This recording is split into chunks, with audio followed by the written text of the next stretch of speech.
ఒక వ్యక్తి నిన్ను చూసినప్పుడు, ఆ వ్యక్తి నిన్ను చూసినప్పుడు పాజిటివ్, ఒక మంచి ఉద్దేశము నీ పట్ల కలగాలి.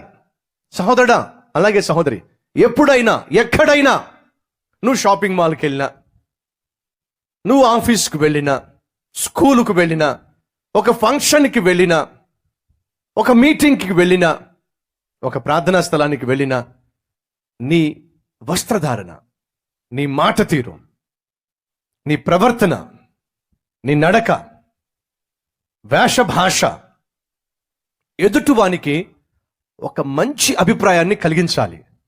ఆమె ఎవరోనండి, చాలా చక్కగా, చాలా సాంప్రదాయంగా ఉందండి, అతను ఎవరో కానీ చాలా పద్ధతిగా మాట్లాడుతున్నాడు, చాలా చక్కగా ఉన్నాడు, చాలా ఆత్మీయుడిగా కనిపిస్తున్నాడు. మనం ఎక్కడికి వెళ్ళినా సరే మన పట్ల ఎదురుగా ఉన్న వ్యక్తికి ఒక పాజిటివ్ థింకింగ్, ఒక మంచి అభిప్రాయము ఏర్పడాలి. అది నేను చెప్తున్నాను. సహోదరి సహోదరులు, మనిషి మిమ్మల్ని చూస్తున్నప్పుడు సహజంగా మొదటిగా మీ ముఖాన్ని చూస్తాడు, రెండోదిగా మీ వస్త్రాన్ని చూస్తాడు. లేదా మనిషి చూసిన వెంటనే మొదటిగా కనిపించేది మీ వస్త్రధారణ, ఎందుకంటే శరీరం నిండా వస్త్రమే ఉంటుంది కాబట్టి మొదటిగా వస్త్రాలు చూస్తాడు, ఆ తర్వాత మనిషి ముఖాన్ని చూస్తాడు. అలా చూసినప్పుడు నిన్ను చూసిన మనిషికి ఒక పాజిటివ్ థింకింగ్ ఉండాలి.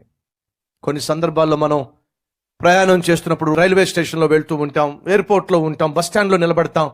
కొంతమంది వస్తున్నప్పుడు మీకు వెంటనే ఒక అమ్మాయి వస్తుంటుంది, ఆ అమ్మాయి డ్రెస్ చాలా ట్రాన్స్పరెంట్గా ఉంటుంది. చూసిన వెంటనే చిచి పనికి మాలింది, ఇదేం డ్రెస్సు, పాపిస్తుంది అనే మాట వచ్చేస్తుంది మనకి. ఒక కుర్రోడు వస్తాడు, చొక్కా చిరిగిపోయింది, ప్యాంటు చిరిగిపోయింది, వాడిని చూస్తేనే వాడు ఒట్టి పోకిరివాడిగా కనిపిస్తాడు.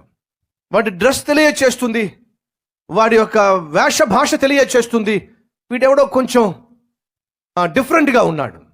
ఒక నెగిటివ్ థింకింగ్ ఏర్పడుతుంది. కానీ నేనేమంటున్నానంటే, నీ జీవిత విధానము, నీ వస్త్రధారణ నెగిటివ్ థింకింగ్, నీ గురించి తప్పుగా ఆలోచించే విధంగా ఉండకూడదు అని మనవి చేస్తున్నాను.